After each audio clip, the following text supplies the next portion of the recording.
Hi friends, வணக்கம் and welcome to R K news Tamil Nadu channel. சற்று முன் வெளியான முக்கிய செய்தி. 10,150 சிறப்பு பேருந்துகளை இயக்க அரசு போக்குவரத்து துறை ஏற்பாடு. செய்தியை முழுமையாக கேட்கறதுக்கு முன்னாடி நம்ம சேனலை சப்ஸ்கிரைப் பண்ணலாம். சப்ஸ்கிரைப் பண்ணிக்கோங்க, மறக்காம பெல் பட்டனை கிளிக் பண்ணிக்கோங்க. அப்போ தான் நம்மளுடைய அப்டேட்டட் நியூஸ் உங்களுக்கு உடனுக்குடன் வந்து சேரும். அரசு போக்குவரத்து துறை வெளியிடப்பட்ட செய்தி குறிப்பில், மக்களவை தேர்தலை முன்னிட்டு வரும் 17 மற்றும் 18ஆம் தேதிகளில் சென்னையிலிருந்து வெளியூர்களுக்கு நாள்தோறும் இயக்கக்கூடிய 2092 பேருந்துகளுடன் கூடுதலாக 2970 சிறப்பு பேருந்துகளும் பிற ஊர்களிலிருந்து கூடுதலாக 3060 சிறப்பு பேருந்துகளும் இயக்கப்படுகின்றன. மேலும் தேர்தல் முடிந்த பிறகு பிற ஊர்களிலிருந்து சென்னைக்கு 20 மற்றும் 21ஆம் தேதிகளில் தினசரி இயக்கக்கூடிய 2092 பேருந்துகளுடன் கூடுதலாக 1825 சிறப்பு பேருந்துகளும் பிற முக்கிய ஊர்களிலிருந்து பல்வேறு ஊர்களுக்கு 2295 சிறப்பு பேருந்துகளும் இயக்கப்படுகின்றன. அதன்படி 4 நாட்களுக்கும் 1150 சிறப்பு பேருந்துகள் இயக்கப்படுகின்றன.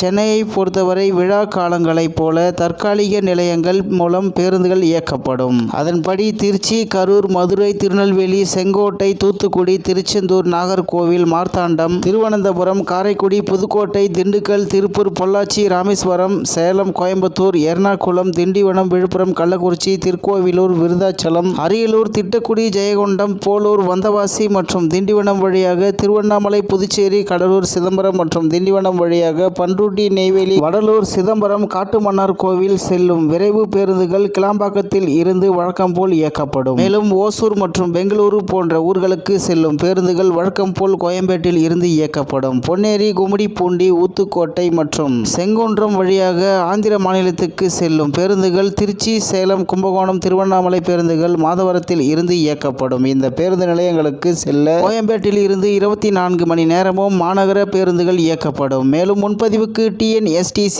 செயலி மற்றும் www.tnstc.in என்ற இணையதளத்தை பயன்படுத்தலாம். இவ்வாறு அதில் கூறப்பட்டுள்ளது. இத்துடன் இன்றைய முக்கிய செய்தி நிறைவு பெறுகிறது. மேலும் இது போன்ற செய்திகளை உடனுக்குடன் தெரிந்து கொள்ள ஆர்கே நியூஸ் தமிழ்நாடு சேனலுடன் இணைந்திருங்கள். நன்றி, வணக்கம்.